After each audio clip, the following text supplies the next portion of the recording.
Le parfum qui t'est dû, la beauté de ton nom, mon âme est perdue. Je veux n'être qu'à toi. Jésus, je t'aime. Reçois du peu que je trouve à donner, tout l'amour que mes yeux n'ont pas su te montrer. Je veux n'être qu'à toi. Jésus, je t'aime. Rien n'est plus beau que ton nom. Rien n'est plus saint que le sang du pardon. Je veux n'être qu'à toi. Jésus, mon roi. Je ne veux rien que vouloir te louer, adorer ton saint nom et ta fidélité. Je veux n'être qu'à toi. Jésus, je t'aime. Je veux porter et laver à ta croix les pensées de mon cœur dans le cœur de tes doigts. Je veux n'être qu'à toi. Jésus, je t'aime. Rien n'est plus beau que ton nom. Rien n'est plus saint que le sang du pardon. Je veux n'être qu'à toi. Jésus, mon roi.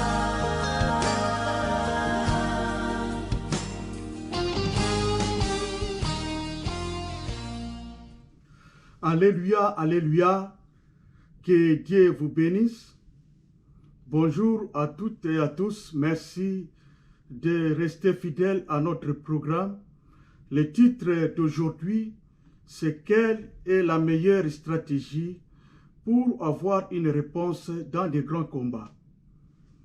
D'abord, prions l'Éternel Dieu, nous t'invitons et que Père, tu parles à travers nous.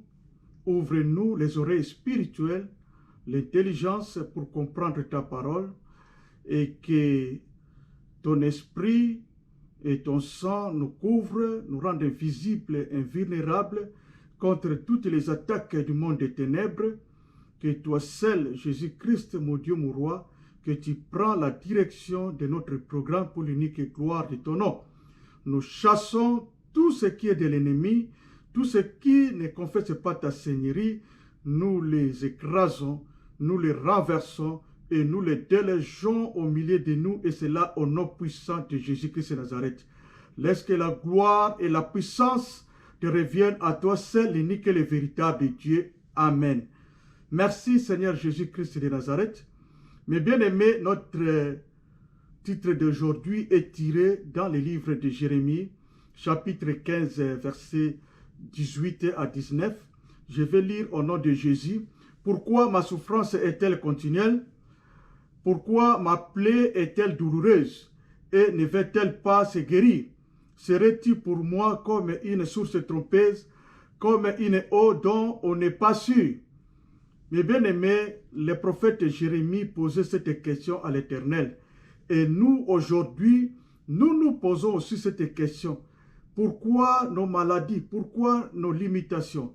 Pourquoi nos élévations au milieu du travail? Pourquoi nos stérilités? Pourquoi nos célibats? Pourquoi? Nous posons beaucoup de questions à l'Éternel. Rien n'avance, rien ne va dans nos vies. Pourquoi? Mes bien-aimés, qui nous afflige? Qui nous fait pleurer? La prière par le Saint-Esprit est un arsenal spirituel important dans nos vies. Le rôle prédominant du Saint-Esprit, c'est de nous conduire dans la vérité. Bien que la vérité puisse être cachée ou gardée secrète pendant un certain temps, mais elle finit toujours à se dévoiler. Un jour, la vérité sera connue et révélée. Tandis s'il n'y a pas de révélation, le peuple est sans frein. Un peuple abandonné, un peuple sans vision, aura une vie chrétienne sans saveur et sans combativité. Ce qui fait que nous n'avancerons pas assez dans la croissance spirituelle. Cette révélation que Dieu nous donne comme fondement important de notre marche spirituelle avec lui. La révélation nous donne la direction et la volonté divine pour notre vie. Notre Dieu révèle ce qui est profond et caché. Il connaît ce qui est dans les ténèbres et la lumière demeure avec lui.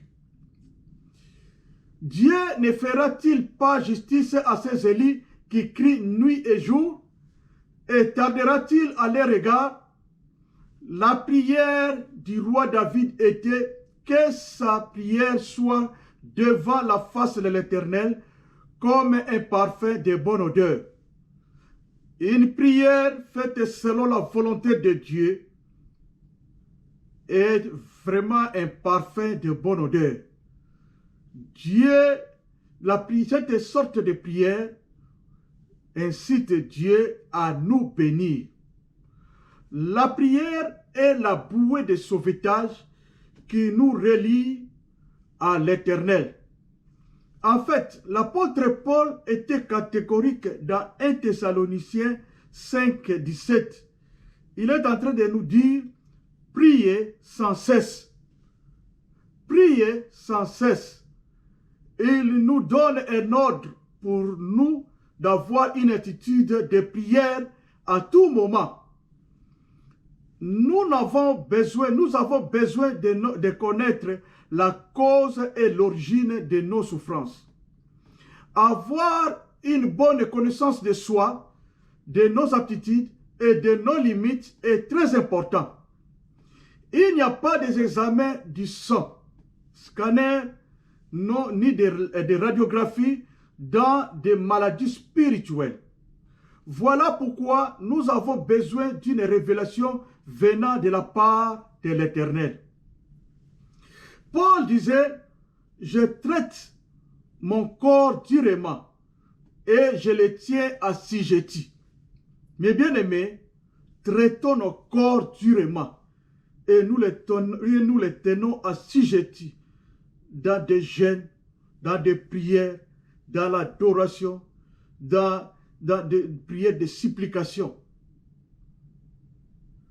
Dans l'Ancien Testament, comme dans le Nouveau Testament, les gens gênaient en cas de catastrophe et en signe d'humilité et de repentance. Les jeûnes représentent le deuil. Pendant ce temps, le peuple s'est approché de Dieu avec humilité et tristesse pour les péchés. Entre dans les jeûnes, c'est dans l'Ancien Testament et dans le Nouveau Testament. Par exemple, nous pouvons lire dans Juges 20, 26. Juges 20, 26. Je vais lire au nom de Jésus-Christ.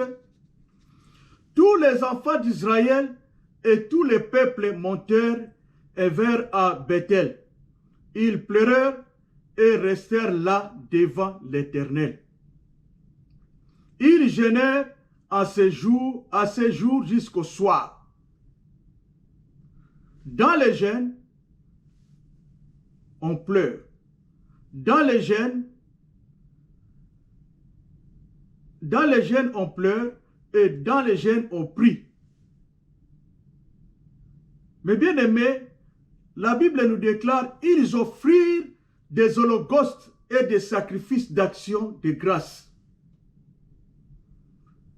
Dans le Nouveau Testament, dans Luc 5, 35, les jours viendront où l'époux leur sera enlevé, comme dans ce temps, où l'époux est déjà enlevé, Ils gêneront, donc nous gênerons.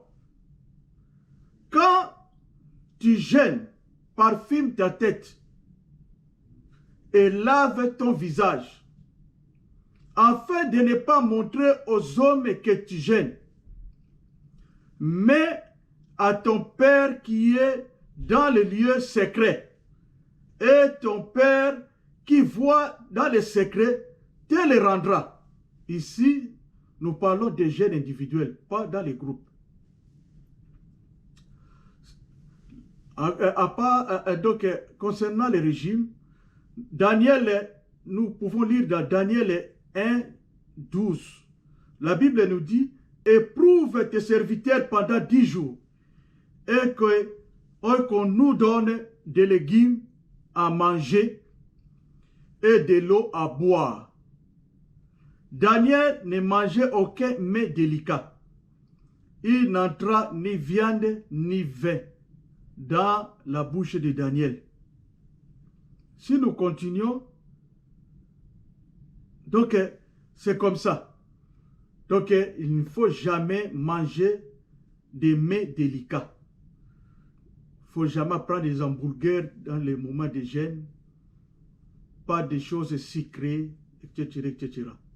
La parole de Dieu nous dit, heureux les affligés, car ils seront consolés.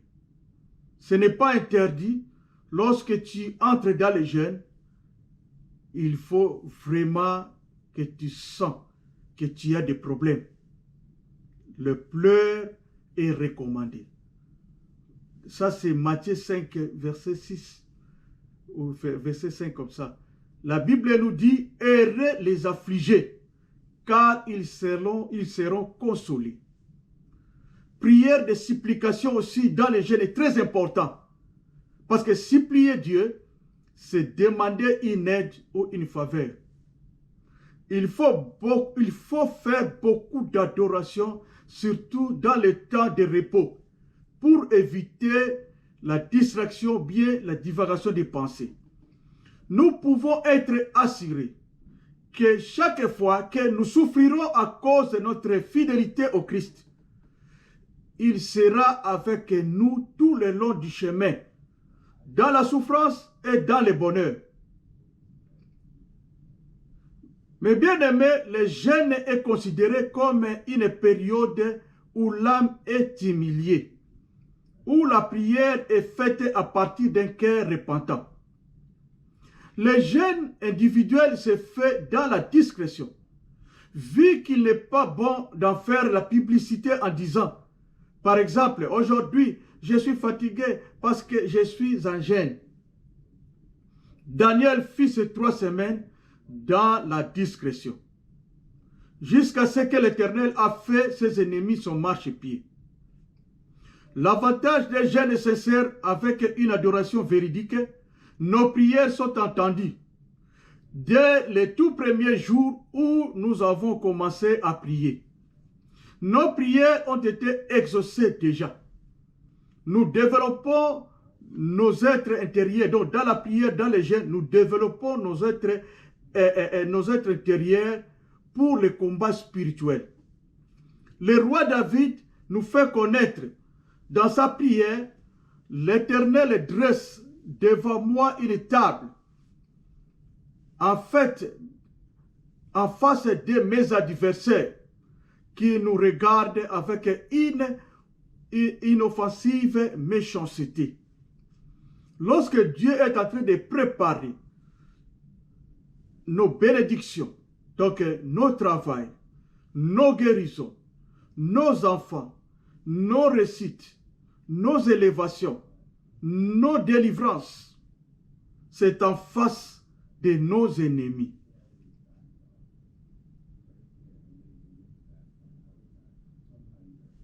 Nous allons lire dans 2 Samuel, chapitre 6, 11, 12.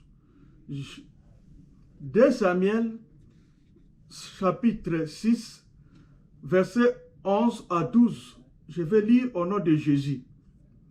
L'arche de l'Éternel resta 3 mois dans la maison d'Obed. Et l'Éternel bénit Obed et toute sa maison. On vint dire au roi David, qui sont ceux? Nos adversaires. L'Éternel a béni la maison d'Obed et tout ce qui est à lui à cause de l'arche de l'Éternel, à cause de la présence du Saint-Esprit pendant que nous entrons profondément dans la prière, dans les jeûnes.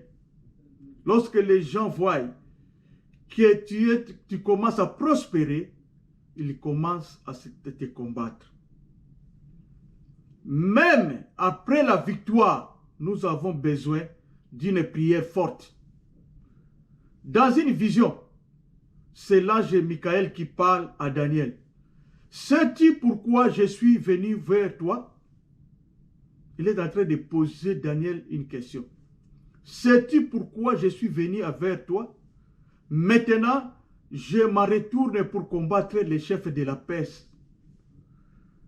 Lorsque ange Gabriel a quitté le ciel avec les bénédictions de Daniel, l'ange Michael est venu combattre les rois de Perse. Après avoir vaincu le combat, Daniel a reçu ses bénédictions. La Bible nous dit, la parole de Dieu est en train de nous dire que l'ange Michael est rentré encore de combattre les rois de Perse.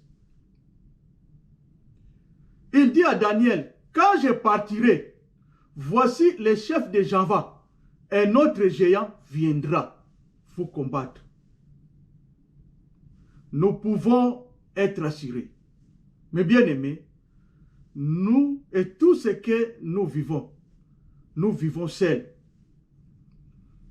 Nos blocages, nos célibats, nos stérilités, nos maladies, nos persécutions, calamités, nous vivons ça seuls.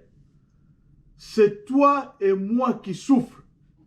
Voilà pourquoi nous avons besoin de traiter nos problèmes dans le jeûne et prière.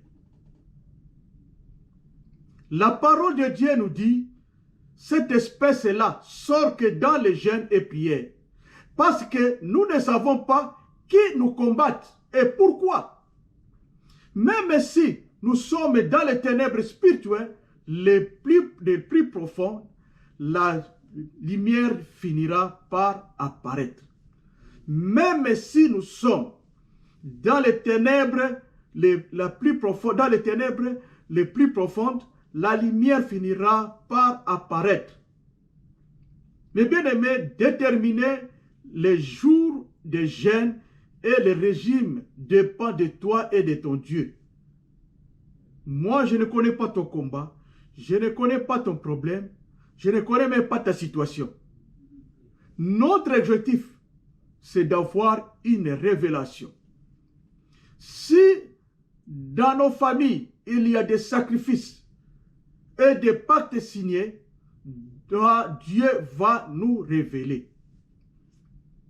La première semaine est une semaine de la vraie repentance. C'est de réparer avec Dieu.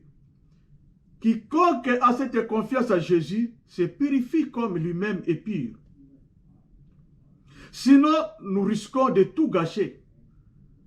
La deuxième et la troisième semaine, nous sommes dans la prière de supplication, dans le pleurs, des requêtes et des actions de grâce. Il n'y a pas d'autre moyen d'adorer vraiment Dieu. Bien sûr, une personne ne peut pas faire cela si son esprit n'est pas né de nouveau de l'Esprit de Dieu. Mais bien aimé, l'Éternel éloignera de nous toute maladie. Il ne nous enverra aucune de ces mauvaises épidémies d'Égypte qui te sont connues. Donc, comme des Ebola, des Covid-19, des HIV, tout ça, ce sont des épidémies d'Égypte. c'est les ténèbres qui est en train de les créer. Mais il en frappera tous ceux qui te haïssent. Voilà pourquoi nous restons à l'écart de toutes choses au moment des jeûnes. Nous ne voulons pas être dans la distraction. There is no cell phone, no WhatsApp, no Facebook, pas de messager, pas de télévision, sauf tu peux utiliser la musique d'adoration si tu ne connais pas très bien chanter et rester dans la méditation. La grâce enseigne et nous permet de dire non extérieurement et intérieurement aux activités et aux désirs non chrétiens. Seuls ceux qui dépendent humblement de Dieu sont admis dans le royaume des cieux. Dieu résiste aux orgueilleux. Dieu résiste aux orgueilleux. L'Éternel Dieu dit au prophète Ésaïe, toutes ces choses que vous voyez, ma main les a faites. Et toutes elles ont reçu l'existence. Dit l'Éternel dans Ésaïe 66, 2 et 5. Je peux lire ça au nom de Jésus-Christ de Nazareth. Ésaïe 66, verset 2. Toutes ces choses, ma main les a faites, et toutes ont reçu l'existence. Dit l'Éternel, voici sur qui je porterai mes regards. Voici sur qui je porterai mes regards. Sur celui qui souffre et qui a l'esprit abattu. Mais bien aimé, sur celui qui souffre avec Jésus et qui a l'esprit abattu. Sur qui craint ma parole, sur celui qui craint ma parole. Écoutez la parole de l'Éternel. Ça, c'est l'Éternel qui est en train de nous parler. Vous qui craignez sa parole, voici ce que disent vos frères. Ce que disent vos frères, passez par là. Qui vous haïssent et vous repoussent à cause de mon nom. Lorsque vos frères là, vos camarades, vos amis, écoutent que toi, tu commences à prier, vous allez voir, même si il t'appelait 3 à 4 fois, il va diminuer les appels. Parfois, il n'appelle plus. Parce que toi, tu pries. Il sait que tu ne partages plus avec eux leur vie de tous les jours. Que l'Éternel montre sa gloire. Donc, que l'Éternel montre sa gloire à nous qui craignons sa parole.